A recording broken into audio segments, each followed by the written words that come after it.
Good evening, everybody. Good evening, my viewers from all around the UK and maybe some from America. I know the people in India are fast asleep now. So, but welcome to all of you. Today, my guest is Donna Cottrell.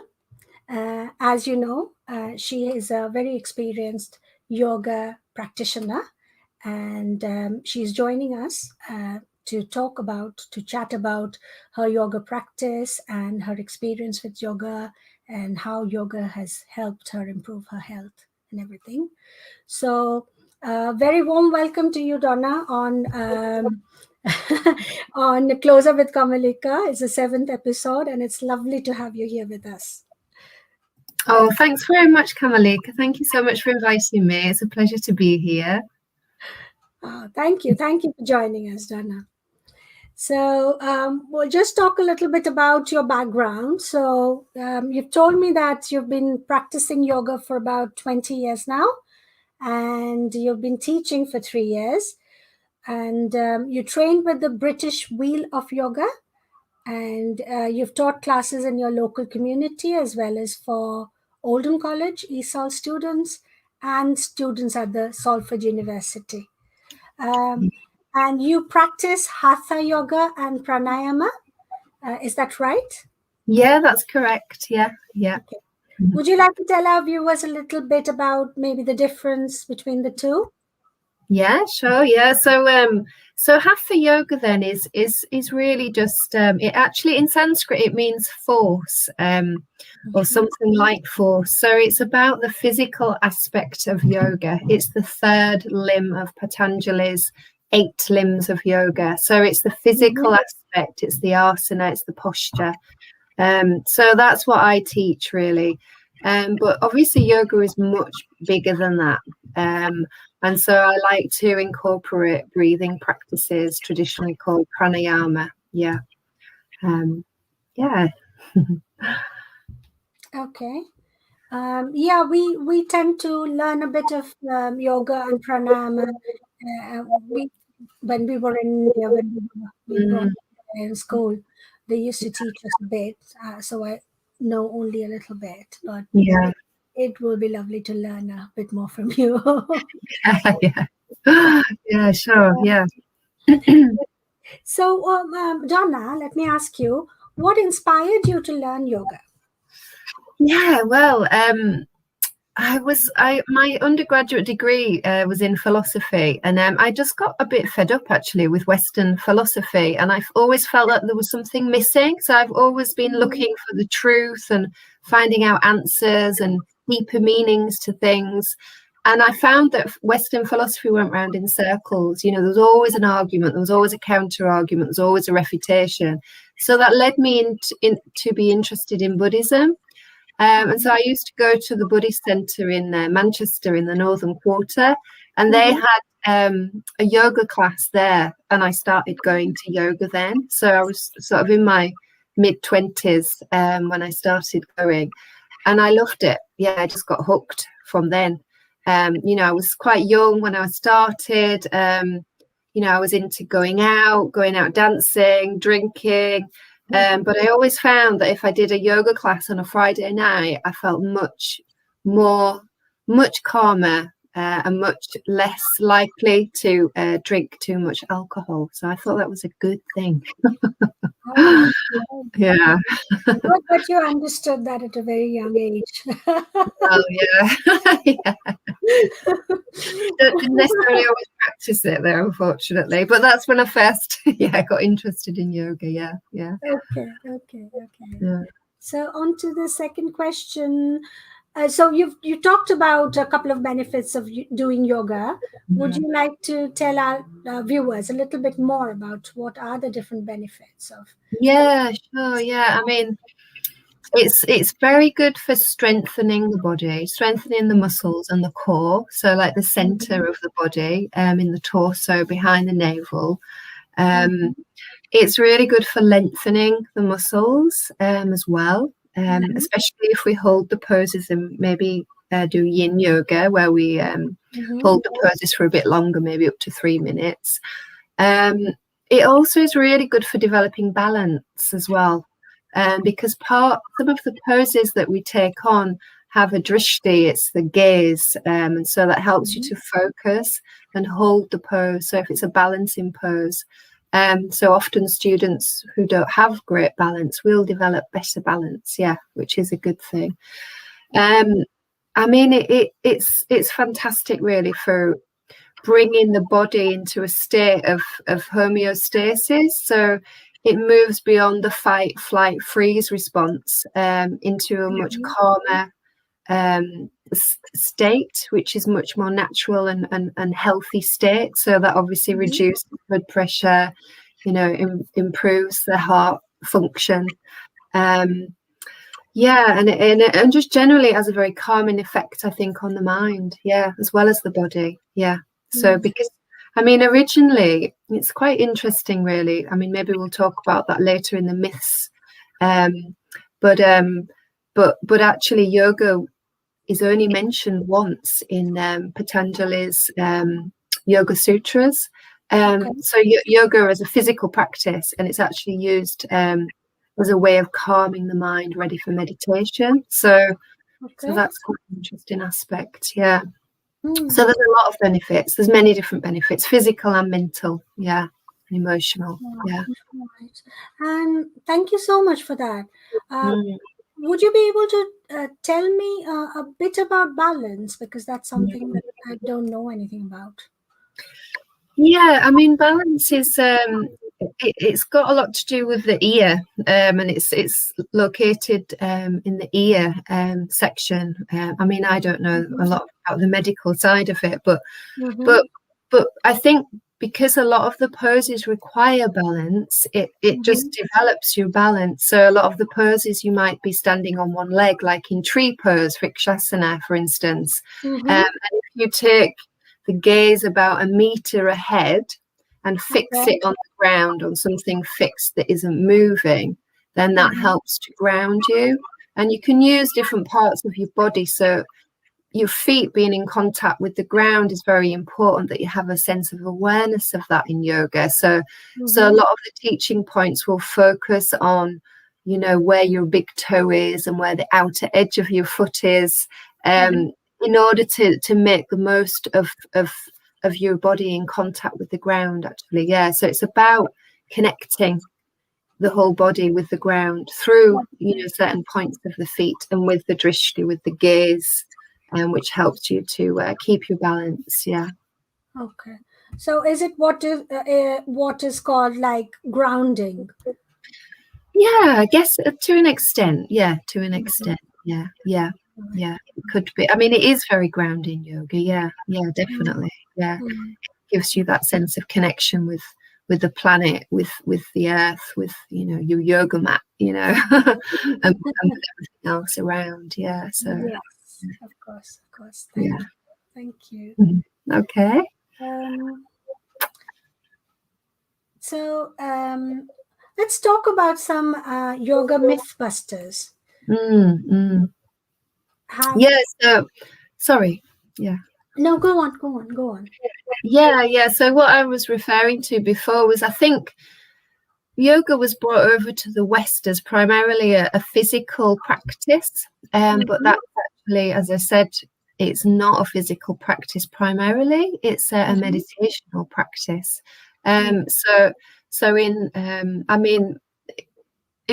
I guess the system that we think of now as yoga is probably heavily influenced by somebody called Pattabhi Jois, who developed Ashtanga yoga in around 1948. And that's actually based on Patanjali's over 1,000-year-old system of yoga, the 8 limbs of yoga, where asana practice, physical practice, is the third of that. But the first 2 limbs are actually around the yamas and niyamas.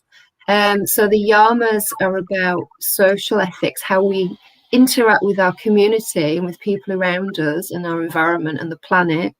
And also we've got the second limb, which is about the niyamas, which is about personal practices.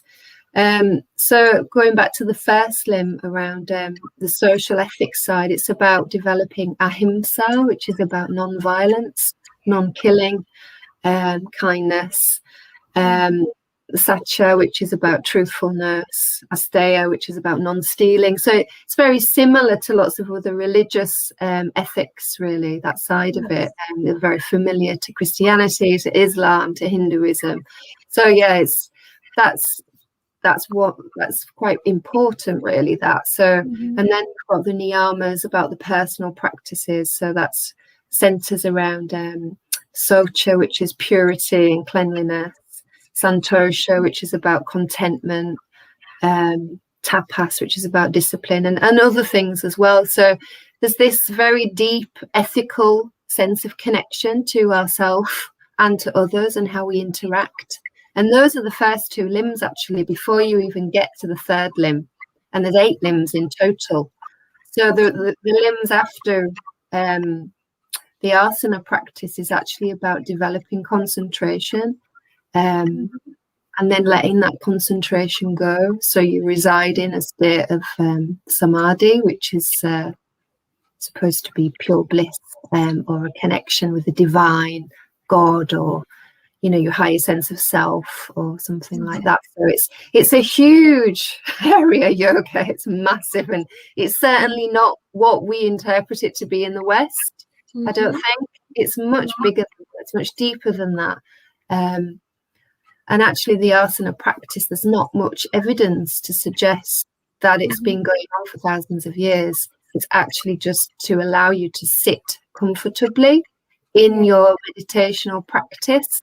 And that's why we need to make the body strong, make the body flexible. Because, I mean, I'm sure, Kamalika, if you sat in meditation, the body gets achy, you start to move around. Yeah, can you still hear me? Yeah, I think I might. I can. I'm trying to enlarge your side of the video. Thank you so much for that. So it's not only about some exercises. It's a lot more, isn't it? It's almost about the art of living, or yeah, that's a lovely way of putting it. It is, yeah. I think it is an art of living, yeah. And I think it's a really useful guide. It's a really useful structure that you can refer to. If you're a bit confused about a certain aspect of your life, I think those 8 limbs are very beautiful ways of connecting again, into your life, understanding what's important. It can be a useful framework for people, yeah. Of course. Oh, great. Thank you for that, Donna. Thank you. We've got a question here from our friend, Dr. Ghosh. She says, would you help to strengthen our bones and muscles? If so, any particular types of yoga you recommend, please? Sorry, not would yoga help? Sorry. Yeah, would yoga help to strengthen our bones and muscles? Yeah, that's the question.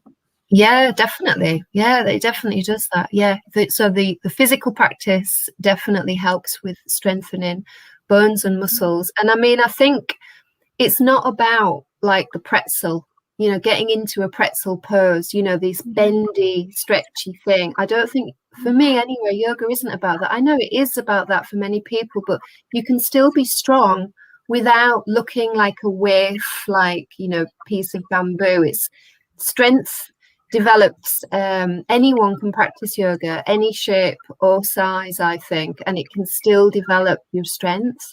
I've seen some amazing feats of strength in yoga from people who really don't look like, these sort of skinny white women at all. So I think that, people can take encouragement from that, really, yeah, because it does develop, even if you don't look, the part, so to speak. Yeah. So I would recommend any type of yoga, actually. They all do that job. They all do it. Hatha, Ashtanga. I mean, if you're really interested in looking extremely sculpted and really developing that strength in a lean pose, if you're interested in that, then I think Ashtanga, it's very powerful.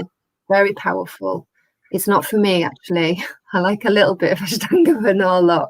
Yeah, so it just depends. You know, there's all different types of yoga practice for everyone, really. So hatha is a bit more gentle. That's what I practice. It's not picks and chooses from all the different types. So it can be quite dynamic, but it can also be quite restorative. Yeah, but learning a sun salutation, I mean, that's a classic, the classic asana practice within Ashtanga, which hatha borrows from. You could learn that, and that's quite a nice flow, and that will definitely develop strength, yeah, in the muscles and in the bones. So yeah. Okay. Is that the sun salutation you Yeah, mentioned? sun salutation. Yeah, that's sort of the backbone of Ashtanga practice. Yeah, So which we call in Sanskrit Surya Pranam, or in Hindi we call it Surya Pranam. Surya is the sun, and yeah, Pranam is the salutation. So yeah, yeah. yeah, lovely. Yeah. Mm. I So, think I've heard it called Surya Namaskara as well, if I Namaskar, pronounce yeah. that right. Yeah, Mm. yeah. So Namaskar and Pranam are the same, is the same thing. So it's Ah, yeah, salutation, but yeah, it's two different words. So yeah. thank you so much. So I think Dr. Ghosh, oh, she's written something. Can you please comment on the value of doing Surya Namaskar every day?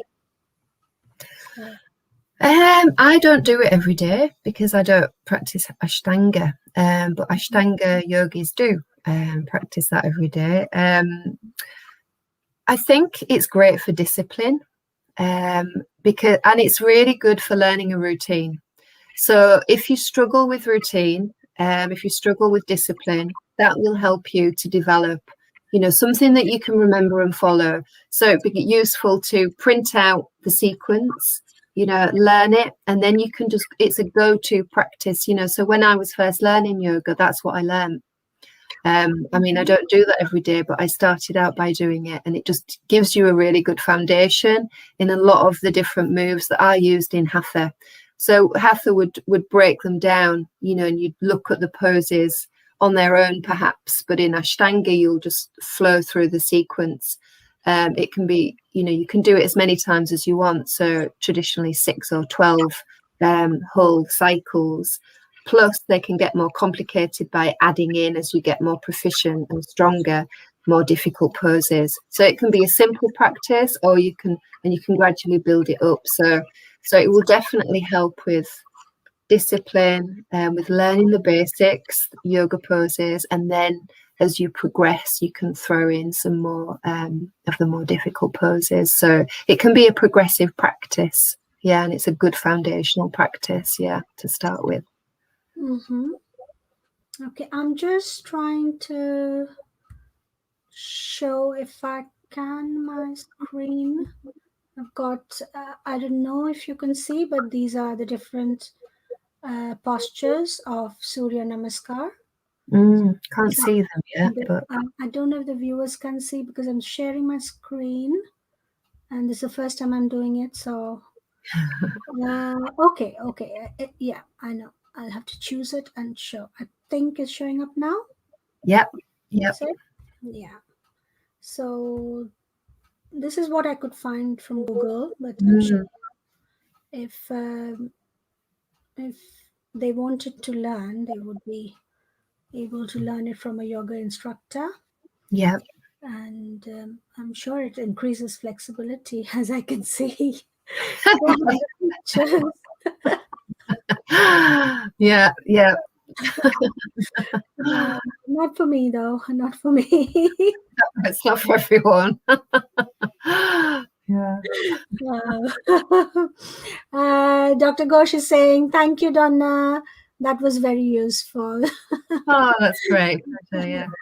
Okay, let's go on to our next question, Donna. Um, Interesting. Can you give us some examples of changes you've seen in people you've taught or learned with? Yeah, I mean, I only see people once a week. So, I mean, I can see little changes in people. An example is my friend. He started coming to my classes because he was super stiff. You know, I was a very fit guy, And that's the thing with yoga. It's you can see in people's postures if they've become aware of their posture or not, I think. And even though he always walked, he's been a vegan for years and a raw vegan for years, he didn't have much flexibility at all, and he knew that, and that's why he wanted to do yoga. And basically he started practicing with me. He came to my classes for about 1.5 years, and I definitely saw an improvement in his spine, so the posture of his spine. So a lot of people look a bit like question marks, don't they? And they're hooked over a little bit and they're stooped, especially if you've had a job where you're sitting at a desk. So yoga definitely opened him up, and it definitely helped, with his shoulders back, more upright spine. And he said that he'd carried on practicing yoga. He liked it when it was face to face, but he didn't like the Zoom so much because I couldn't, realign him when he was out of alignment. But he did carry it on his own, and he said he can nearly touch his toes now. So after, only being able to come down to maybe only his knees, he can nearly come down to touch his toes. And I think that shows you, the power of yoga and how it can improve your flexibility, which is great. But he was really proud of that, and I think, like I said before, it's not about being able to wrap yourself in knots. It's about actually just being able to improve posture, which can really help benefit the spine. Because a lot of people suffer with back problems, so yoga can really help to alleviate those types of problems because it creates space between each vertebra. And when you get a slip disc, it's actually the gel in between the vertebra that can get squashed, and then the gel in the between the vertebra can push onto the nerves. So what yoga does is opens up the spine so that doesn't happen. So you'll have far less back pain because you're not having the pods in between the vertebra. I don't know the medical term, I'm afraid, but it won't be pressing onto the nerves, which causes the pain. So it's brilliant for that. Improved back strength, space between the vertebra and posture. Less pain, less back pain. I'm sure there are other benefits like concentration. Oh yeah, I mean the mental benefits are extreme. I mean I think it's quite transformational, yoga. It can be, I find it transformative. I mean, every class that I teach, especially when it's face to face and you can see people properly, I would see people come in, they'd had a really busy day, lots of stress, we've all got such busy lives, family stuff, work stuff. You can see worry etched into people's faces, can't you? It's in their face. They might look sad, they might be, upset. And then at the end of the class, when they leave, everyone's smiling. Everyone looks transformed. Even if it doesn't last, into the week, it may last that night, which has improved the quality of their lives, even if it's just, for the night or the next morning. So I think yoga chips away, even if you just do a weekly class, it can chip away at your mental health in a very positive way and on your physical health in a positive way. And I think research suggests as well that if you practice consistently, maybe just once a week, that can have a lot of beneficial impact on your mind and on your body. So keep going to your yoga classes. Just once a week. That's what I like. Yeah, exactly. It's achievable, then, isn't it? It's achievable. So with our kind of careers and work and everything and families. But it's so important that you keep on doing something for yourself on a regular basis. Definitely. Definitely. Right. Why is it so important, Donna, to learn yoga from an instructor? I think it's helpful. I mean, I trained with the British Wheel of Yoga, and they are very, very good at correct alignment. So they teach you about the health and safety of different postures, where to position your foot, just to keep your knees safe. And if you don't have an instructor, then you don't necessarily know about that. I mean, I think from what I was taught on my course, the actual instruction can vary a lot as well. And I know in my own practice, I've been to yoga classes where I'm not getting the instruction that I got with the training through the British Wheel. So I always recommend using a blanket to pad the knees. So if you're in cat-cow, for instance, and you're on your knees or you're in any kneeling position, you should always, even if you don't have a knee problem, always have it under your knees, because it protects the patellas and it protects the ligaments. I mean, they're very thin, the crossover like that, the ligaments, and they're very thin and they can easily get damaged. So if you're always doing yoga, pressing on your knees, you can easily damage your knees. There's been a lot of injuries through people not practicing yoga in the way that they should be practicing, hence the British Wheel's emphasis on that. So I think it's really important. And if you're new to yoga and you're thinking of starting a class, speak to the teacher about how they keep you safe. I think that's really important. I think we don't do that. We just go into a class. We don't even necessarily talk to them. They don't even necessarily always ask you if you've got any health problems. So make sure you have a dialogue with your teacher about that, about your health and about what they can do to protect you. Okay, I think that's really crucial, and I don't think a lot of us do that. So yeah, it is important to get that. And also, you know, obviously your back can be easily damaged, so you have to be really careful with that as well, and not pushing yourself. I mean, any good yoga teacher will always tell you at the beginning, you know, never to move through painful motions. Yeah, you practice within. You can feel discomfort, but it should never be painful, ever. And if it is painful, you should always back off from the stretch or whatever you're doing. Yeah. So it's crucial, but you need to ask her those questions as well, I think, to the yoga teacher, because they won't necessarily always be very forthcoming about what's safe and what isn't. Sometimes what happens is, even if they've asked you at the beginning if you have any health problems, but if it's a bigger class, I've seen like 30 people doing yoga in a class. I mean, it's quite difficult to keep track of who I think so. I think so. Smaller classes are better. The yoga teacher can keep a good check on what's going on excuse me, in the class. So it's worth doing. Of course. Thank you for all this insight. I think it's now time for you to show us some yoga postures, if that's okay with you, Donna. Yeah, I'd love to. I would love to know what a complete beginner could practice, maybe 2 or 3 exercises, if that's okay. Sure. Yeah, of course. Yeah. Okay, well, I'll move my computer to a better spot in my room, and then you'll be able to have a look. Yeah, so would you like to tell you what I think might be useful first? And then Sure. Yeah, please. Yeah, so we can practice child's pose, which is like one of the basic foundational poses, and it's a lovely restorative pose.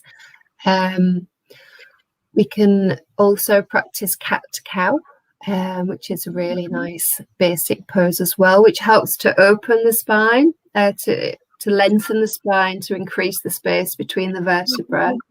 So it's a lovely fluid movement of the spine. Yeah. That one. And then there's down dog, where you can come up from cat-cow or tabletop pose. Where you stick your bum in the air and you can waggle your hips from side to side. That's a lovely one. That lengthens the spine as well. Very lovely, and it can strengthen the thighs. And then maybe we'll do a couple of standing poses if we've got time. Maybe do triangle or a warrior 2 pose or tree pose or something like that. So there's so many, really. There's so many that a beginner can do. There's loads. Yeah. Really looking forward to that. So I'll put you into the waiting room so that you can change your laptop position. And we'll wait for you for a couple of minutes. Yeah. All right. Thanks, Kamalika. Just let me know when you're ready. Okay, will do. Okay. See you in 2 minutes. Okay. Let me see. Yeah, there you go. Hello, everyone. Who's there with us? Please, if you can write your names, because I cannot see who's here. I can only see there's 4 people with us now. Thank you for being there. Isn't she lovely? Isn't Donna doing it so well? You know, she's telling us everything we want to know and more.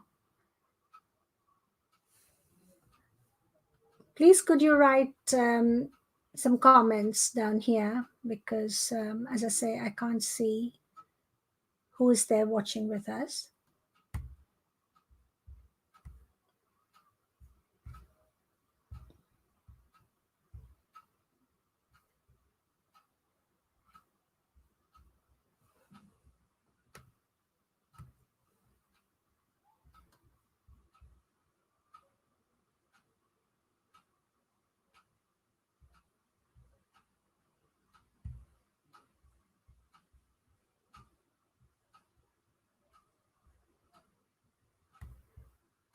You ready, Donna? Okay. We'll bring Donna back.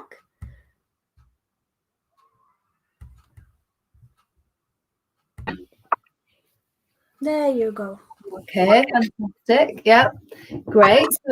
So as I said to Kamalika earlier, one of a really lovely, calming, restorative pose that most people can do is pose of a child's pose, Balasana, it's called. So we just come onto our knees. You have your blanket, like I mentioned before, and you can bring the big toes together, and we just. So from table, this is called tabletop. You can see we've got a nice straight back here. We just try to move the bottom down to the heels, okay? So you just bring in the bum down. If it's a bit difficult to do that, you can always use a block. If your bottom doesn't come all the way down, that's fine. Or a cushion will suffice as well. So we just ease ourselves down, and then we just bring the forehead down last, and you can bring the arms around the body. And just rest here with the forehead down. So that's a lovely pose to start with. And then we can inhale, come up to tabletop. So you might have your wrists just a little way in front of your shoulders, rather than stacked directly under, because that can cause pressure on the wrists and in the elbow joints. So always have them just a little way in front of the shoulders. Spread out your fingers as wide as you can. You can tuck the toes. If you feel a bit wobbly, you can tuck the toes to give you a bit of support here.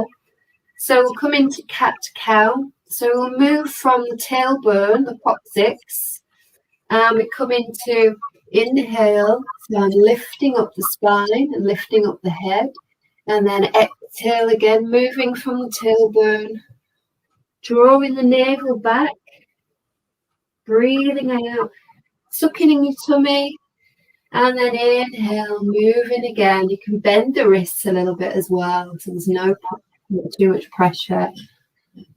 And exhale, pushing up through the hands. Inhale, and that will really help with just creating that space for the spine to move. So from cat-cow, you can move into a down dog. So we definitely need to tuck our toes here. And we can push up, just hover the knees, okay, over the blanket, over your mat, and then push the bottom back and then up, straightening the legs. And you might just want to have a little wriggle around here just to get comfortable. You can pedal out, bending the knees, stretching the calves, pushing into the heels of the hands. And then when you feel comfortable, you can give your tail a bit of a wag as well. And then just settle down. So we're trying to draw the heels down to the mat here. We're lengthening the spine. We're strengthening the calves and the Achilles. And you can start to engage your quadriceps, your thigh muscles, those big, powerful muscles at the front of the legs. So you can engage those. So there's a lot going on here. It's one of the basic poses, but there's a lot of work. You're creating space between the shoulder blades as well. And you breathe. You can just breathe.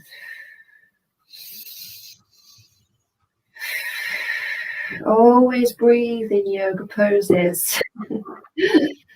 And then you can exhale, bring the knees down, release the feet, and come to sit on your heels, if that's comfortable. If it isn't, you can always use a little block here. Okay. So that's a few things we can do on the mat. I don't know how much more time we've got, Kamalika. I could do a few standing poses. Yes, please, if it's okay with you. Yeah, that's fine. Thank you. Thank you. Yeah, no problem. So we can come up to standing. I'll just move. Is it okay if I just move you a little bit so you can see? Of Move course. you a bit further back. So just excuse me a moment while I do that. So hopefully you'll. Oh, I'm not sure if you'll be able to see very well, actually. Maybe here will be okay.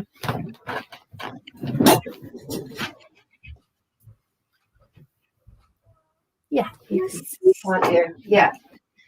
So I'm just going to move the blanket out of the way.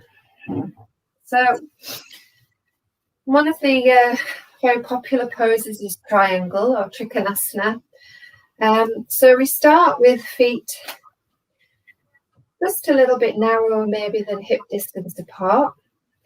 And we're just going to step out with the front leg. So it's not too wide a stance. So the alignment here is, imagine that you can draw a straight line from this front heel to the middle of the arch of the back foot. So the toes of the back foot are turned out, and the toes of the front foot are pointing towards the top of your mat. Okay, so the hips are not facing towards the leg, they're facing this way. Okay, and then we inhale, arms come up nice and straight, then open up the palms of the hands, stick your hips out, technical term, over to the left, and then we just exhale down. And this is triangle. Take the gaze up to the top hand, if that's okay on the neck. If it isn't, you can look forwards or down. And we're trying to roll out the bottom of the thigh up to the top. So there's like a rotational pull here. If it's too tricky, you can always put a block there. Oh, my cat's just come in to join us. This is Kitcha, the yogic cat. So that's triangle. Okay, you can come up through warrior 2. And then exhale, bring the hands to heart center. Turning the foot, so both feet are parallel, and you can just heel turn the feet and relax the hands down to mountain pose. Okay? Great. Thank you so much. That's okay. These look so relaxed. I mean, I feel relaxed by just looking at them. Oh, so, that's good. If I start practicing them, I'm sure I'll be on the top of my health soon. So there's another comment here. Mahua says it's a very useful episode. Thank you. Oh, lovely. Yeah, pleasure. Yeah, Mahua, it's a real pleasure. Yeah. Yeah. I'm just trying to bring myself back. Oh, there you are. Hello. That was so good, brother. So good. Thank you so much. That's okay. Yeah, pleasure. It's a joy really to share it. And, that's why I love teaching it, because it's such a joy. It really is. I shouldn't really say it, but I think I get maybe more out of it than my students when I teach it. You're such a good teacher. Such a brilliant teacher, honestly. I haven't seen you teaching in class, but this is wonderful.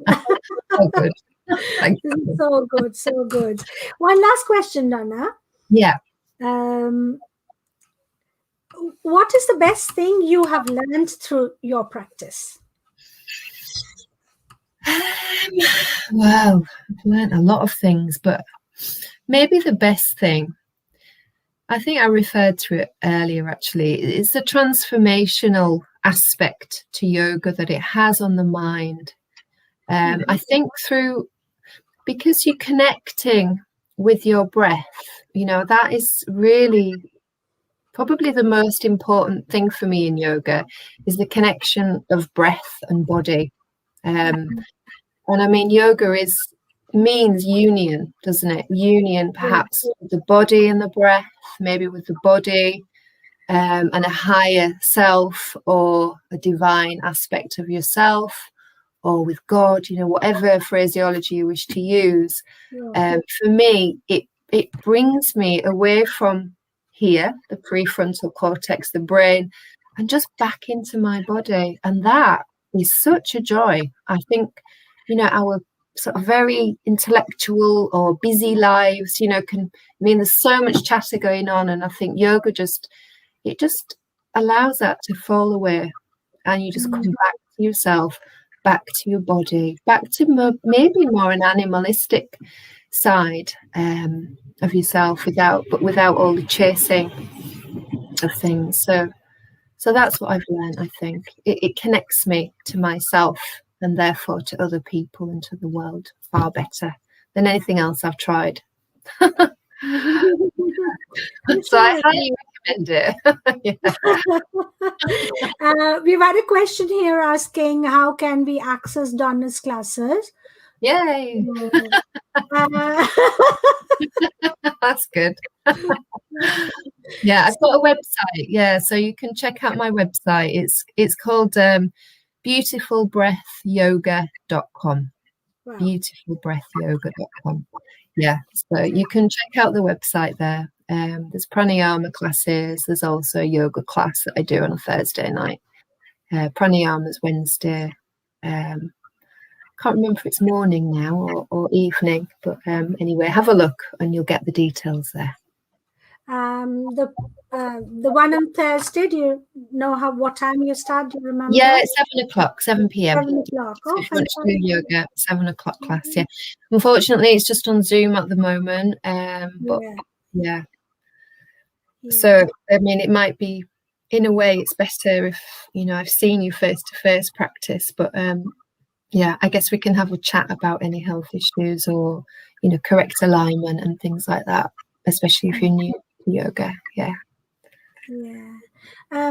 So once the lockdown is over, whereabouts would you teach or take your classes? I teach in West Yorkshire in a place called Podmedon. Yeah, and I live in Cornholme, which is just outside. So it's a very small, sleepy little village. So I practice in a couple of church halls. But I'm going to be moving, so if anyone knows Hebden Bridge or Mytham Road, I might be setting up some classes there. And my house is going to be big enough to have a yoga studio. So yeah, I'll be able to practice from my home, which will be an absolute joy. So yeah, so if any of you know the area, feel free to come along then when I've moved at the end of May.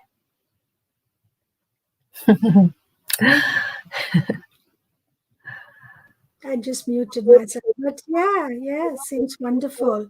If you have a studio of your own house, what else do you need?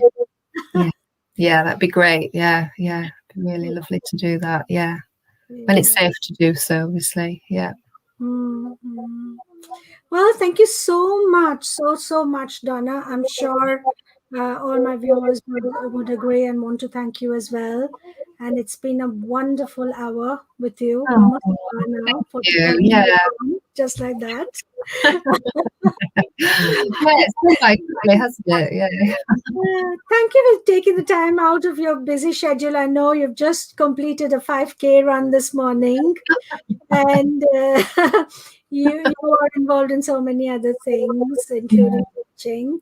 But it has been wonderful having you here on Closer with Kamalika. Oh, thank you, Kamalika. Thanks so much for inviting me. Yeah, I really appreciate it. Yeah, take care, everyone. Thanks for coming. You too. You too. Yeah, Namaste, bye then. everybody. Yeah, Namaste, namaste. everybody. Take care. Have a good evening and Thank bye. you. Bye. Bye. Bye. Bye.